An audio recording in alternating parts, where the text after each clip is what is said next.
नमस्कार विद्यार्थी मित्रांनो, मी वैभवी गावंडे आकारच्या ऑनलाईन प्लॅटफॉर्मवर तुमच्या सगळ्यांचं स्वागत करते. आकार टॉपिक वाईजमध्ये आपण पर्यावरणाचा आज एक महत्त्वाचा टॉपिक बघणार आहोत, ज्यामध्ये national parks, wildlife sanctuaries आणि बायोस्फिअर रिझर्व्स यामध्ये काय डिफरन्स असते ते आपण समजून घेणार आहोत. ठीक आहे. सो बरेचदा हा जो टॉपिक आहे हा विद्यार्थ्यांना फार कन्फ्युजिंग असतो आणि फार सगळे डाऊट्स त्याच्यामध्ये असतात, because there are so much similarities. ठीक आहे, there are so much similarities आणि पण 4-5 पॉईंट किंवा मुद्दे असे आहेत जे आपण म्हणू समजून घेतले व्यवस्थित आणि एकंदरीत थोडे पाठही करावे लागतील, कारण कालांतराने तुम्ही ते विसरून गेले की मग पुन्हा सगळे कन्फ्युजन्स पुन्हा जागृत होतात. याशिवाय यावर आपल्याला आपण म्हणू की MCQच्या टॉपिकमध्ये डायरेक्टली प्रश्न कमी येतील, पण इंटरव्ह्यूमध्ये जेव्हा पर्यावरणाच्या संदर्भात आजकाल सगळ्याच प्रकारच्या इंटरव्ह्यूजमध्ये क्वेश्चन्स जे आहेत त्यांचं प्रमाण विचारणं जे आहे ते वाढलेलं आहे, तर इंटरव्ह्यूमध्ये मॅक्सिमम पॉसिबिलिटी आहे की तुम्हाला अशा प्रकारचे प्रश्न विचारल्या जातील. आणि याशिवाय कन्सेप्ट समजून घेण्यासाठी तुम्हाला हे जे डिफरन्सेस आहेत हे माहिती असणे, समजलेले असणे फार महत्त्वाचं आहे. लेट्स से की तुम्हाला नॅशनल पार्क्सवर क्वेश्चन आला आणि त्यामध्ये एखादं वाईल्ड लाईफ सँच्युरीचं फीचर जे आहे, वैशिष्ट्य जे आहे ते ॲड केलं, तर त्यावेळेस तुम्ही कन्फ्यूज व्हाल, राईट. तर आपण एकंदरीत म्हणू की प्रीच्या दृष्टीने सुद्धा हे महत्त्वाचं आहे. प्री असो या मेन्स असो, सध्या तरी आपली आता MCQ आहे है ना. आणि डिस्क्रिप्टिव्ह झाल्यानंतर तर काही विषयच नाही, मग त्यावेळेस तर आपल्याला डायरेक्टली हा प्रश्नच येऊ शकतो की याच्यामध्ये जो फरक असतो तो व्यक्त करा है ना. Differentiate between the national parks, biosphere reserves and wildlife sanctuaries in India. ठीक आहे, तो let's start the topic.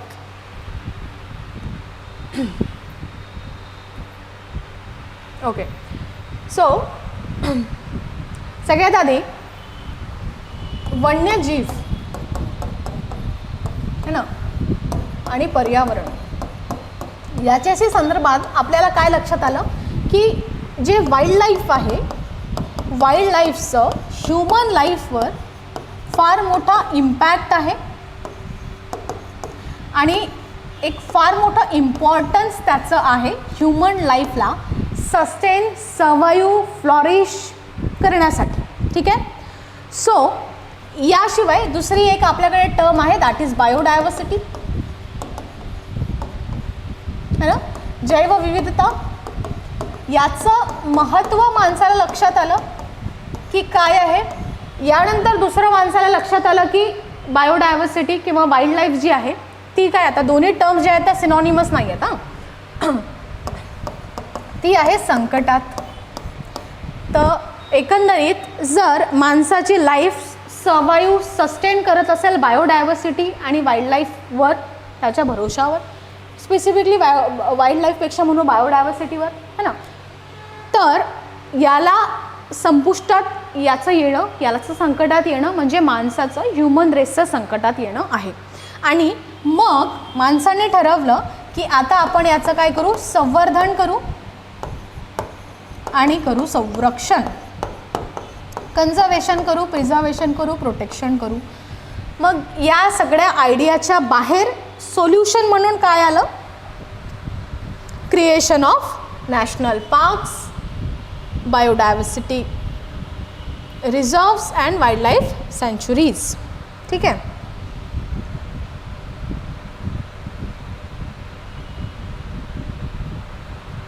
Okay. याच्या परिणामस्वरूपी national parks, wildlife sanctuaries आणि बायोडायव्हर्सिटी रिझर्व्स आपण असं काहीतरी बनवलं पाहिजे, ही आयडिया आली. आता हे काय झालं, हे झालं प्रोटेक्शन, संरक्षण, किंवा हे झालं संवर्धन है ना, कन्झर्वेशन. मग या ठिकाणी काय समजून घ्यायचं आहे की ज्याही वेळेस आपण वन्यजीवांचं संरक्षण किंवा संवर्धन करतो, याला सगळ्यात आधी प्राथमिकरित्या 2 प्रकारांमध्ये डिवाईड केलं जातं. ठीक आहे. त्याला आपण म्हणतो इन सिटू कन्झर्वेशन आणि ex situ conservation. Biodiversity conservation, जैवविविधतेचं संवर्धन जेव्हा आपण करतो म्हणजे याची व्हॅल्यू टिकून ठेवतो. ठीक आहे. ते आपण दोन प्रकारे करतो, इन सिटू आणि एक्स सिटू. इन सिटूला जर आपण समजून घेतलं तर वर्डमध्येच आपल्याला एक गोष्ट लक्षात येणार आहे. इन सिटू म्हणजे त्या स्पेसिफिक स्पेसिसचं जे हॅबिटंट आहे, त्याचं जे रहिवासाचं ठिकाण आहे त्याच ठिकाणी त्याला राहू द्यायचं आणि त्याला प्रोटेक्शन प्रोव्हाइड करायचं. ठीक आहे. हाऊस अरेस्ट ज्या प्रकारे असते, तर ॲक्च्युली आपण यांना इथे अरेस्ट नाही करतो आहे, ते काही गुन्हेगार नाही आहेत, पण आपण त्यांची सुरक्षा करतो आहे. तर just to understand the concept की हाऊस अरेस्टमध्येही त्या व्यक्तीला त्याच्या घरीच ठेवला जातो, तसं यांनाही यांच्या घरीच ठेवला जातो. म्हणजे ज्या जंगलातून हे आलेले आहेत त्या ज्या जंगलातले ते आहेत त्या जंगलांमध्येच त्यांना ठेवण्यात येतं आणि तिथेच त्यांना सुरक्षा प्रोव्हाइड करण्यात येते. त्याला आपण इन सिटू कन्झर्वेशन असं म्हणतो. एक्स सिटू म्हणजे हे ज्या वाईल्ड लाईफ स्पेसिस असतात यामध्ये फ्लोरा आणि फाउना दोन्ही येते, प्राणी आणि वनस्पती दोन्ही येतात.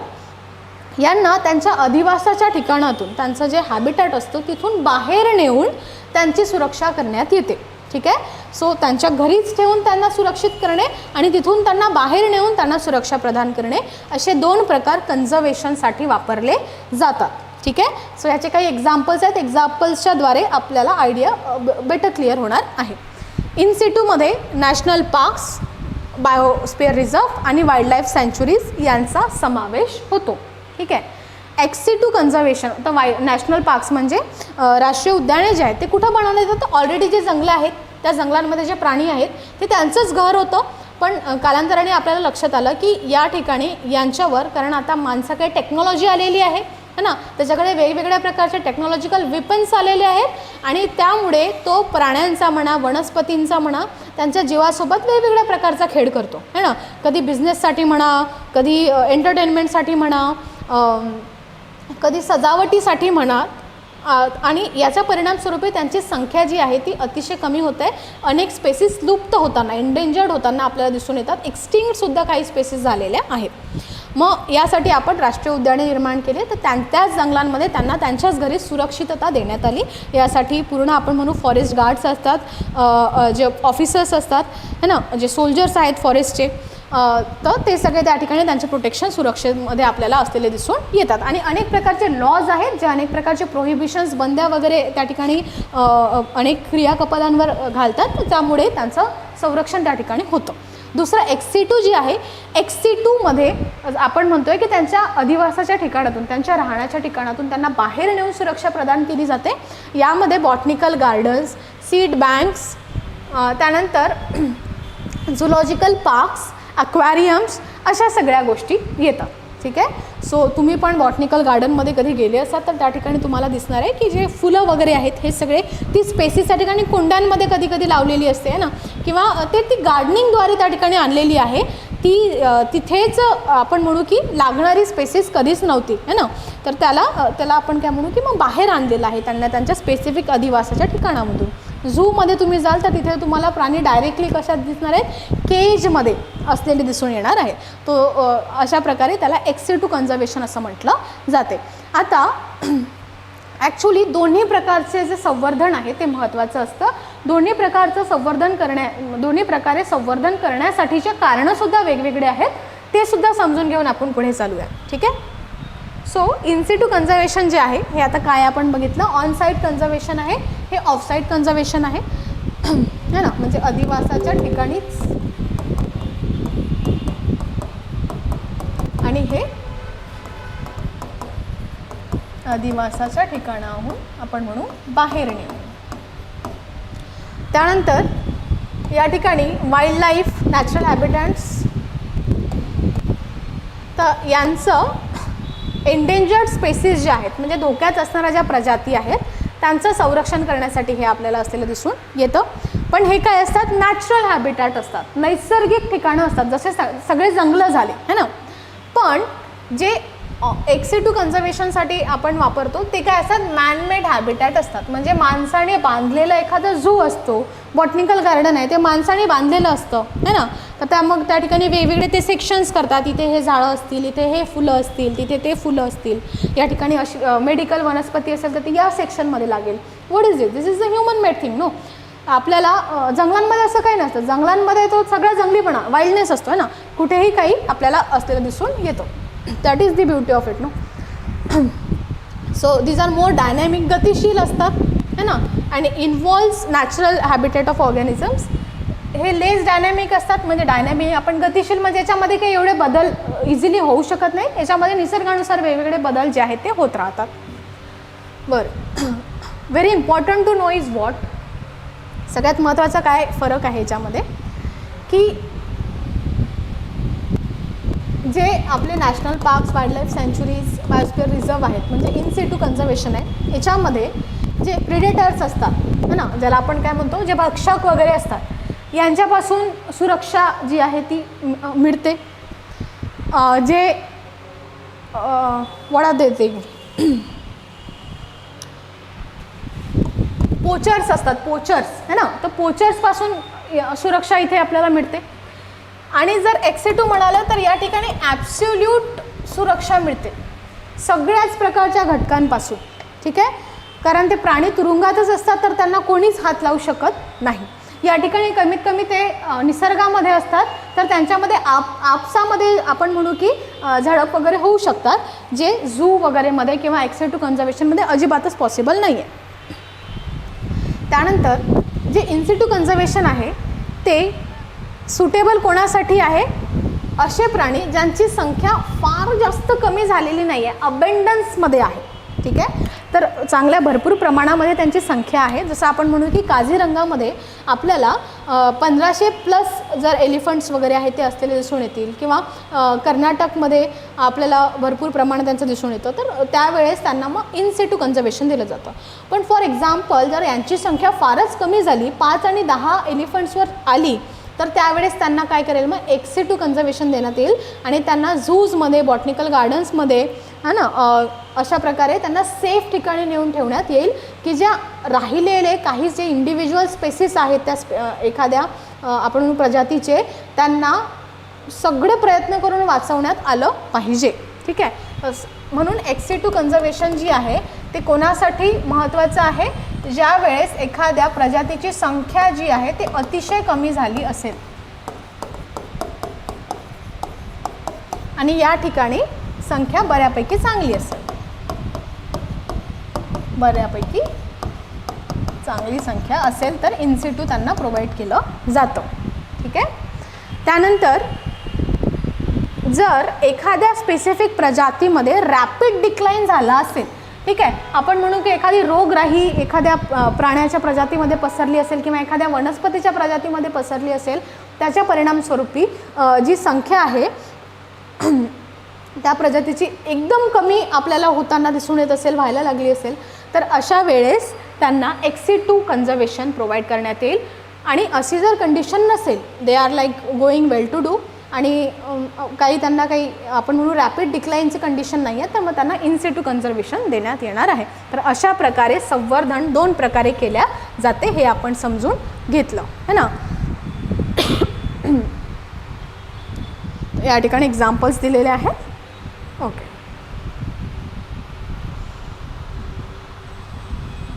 हां, त्यानंतर एक महत्त्वाचा मुद्दा हा आहे की जर नैसर्गिक त्यांच्या अधिवासाच्या ठिकाणीच तुम्ही त्यांना ठेवत असाल है ना, वन्यजीवांना, त्याच्यामध्ये दोन्ही आलं, फ्लोरा आणि फाउना, वनस्पती असो की प्राणी असो,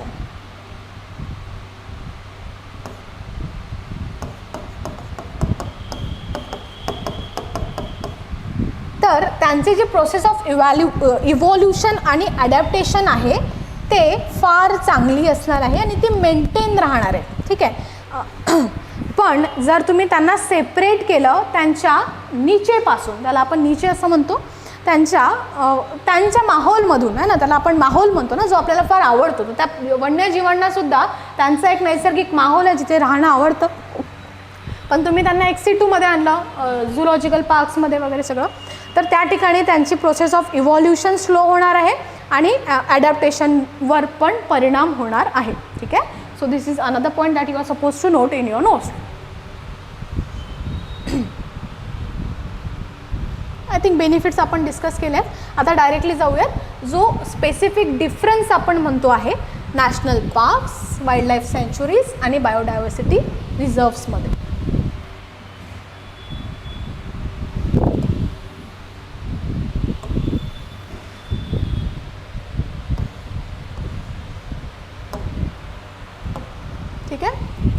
राष्ट्रीय उद्याने,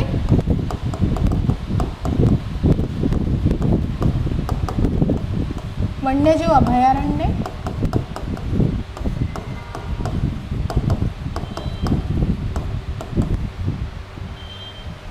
आणि बायोस्फिअर रिझर्व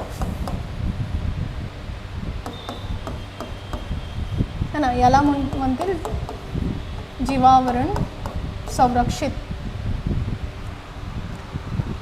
तर सगळ्यात आधी आपल्याला याची व्याख्या समजावी लागेल. What are national parks, what are wildlife sanctuaries and what are the biosphere reserves.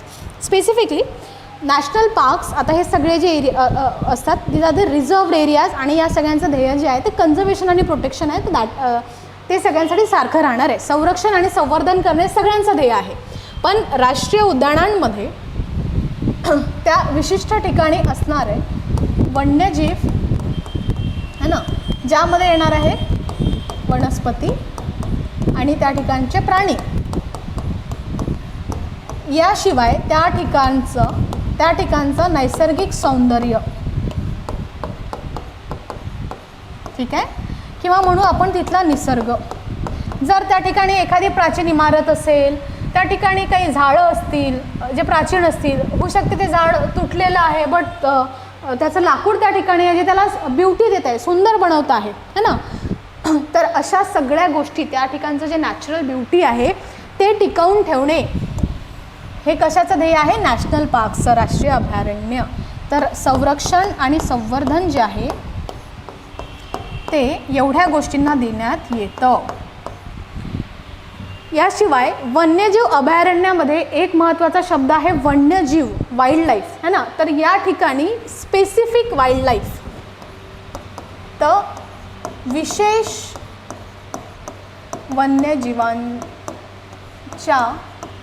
संरक्षण आणि संवर्धनासाठी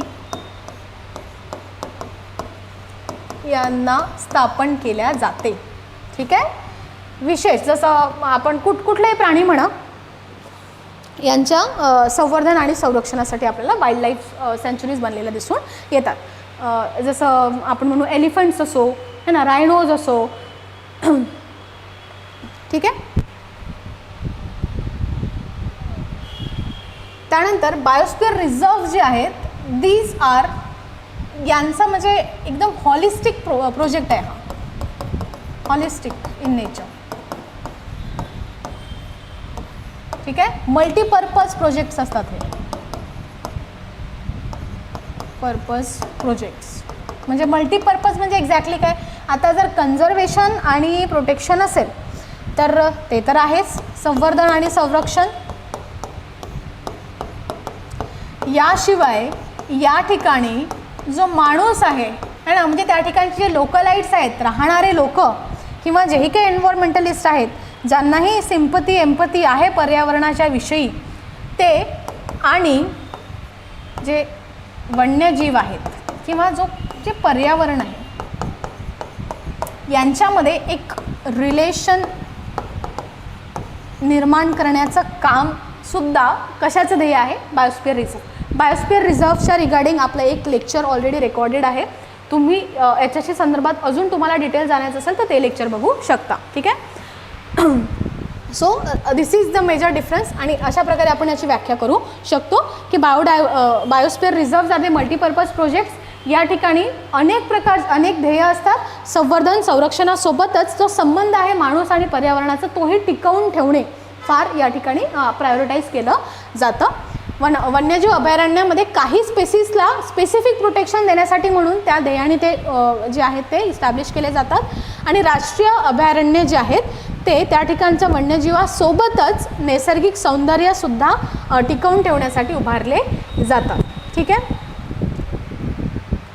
त्यानंतर सेकंड पॉईंट आपण सांगू शकतो,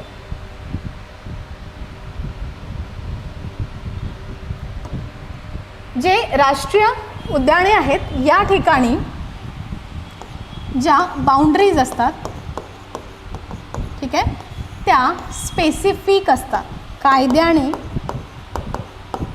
संरक्षित असतात. ठीक आहे. तर जेही काही गव्हर्मेंटची नोटिफिकेशन येत असेल त्या नोटिफिकेशनमध्ये स्पेसिफिक बाउंड्रीज ज्या आहेत त्या सांगितल्या जातात, डिफाईन केल्या जातात. ठीक आहे. तर एक्स्ट्रीम रिस्ट्रिक्शन या ठिकाणी असते, कारण कायद्यामध्ये सरळ सरळ सीमा ज्या आहेत त्या लिहिल्या जातात. वाईल्ड लाईफ सँच्युरीमध्ये असं काहीच नाही. या ठिकाणी बाउंड्रीज ज्या आहेत त्या कायद्याने सुरक्षित नसतात, त्या फक्त स्पेसिफिक त्या नोटीसमध्ये आपण म्हणू की मेन्शन केल्या जातात. तर बाउंड्रीज ज्या आहेत त्या कायद्याने सुरक्षित नसतात. आणि हे सेम आहे बायोस्फिअर रिझर्व्हबद्दल, की त्या कायद्याने सुरक्षित नसतात. पण बायोस्फिअर रिझर्व्हमध्ये कारण 3 झोन्स असतात, तर हे जर तुम्ही समजले तर तुम्हाला बेटर याच्या बाउंड्रीजबद्दल लक्षात येणार आहे.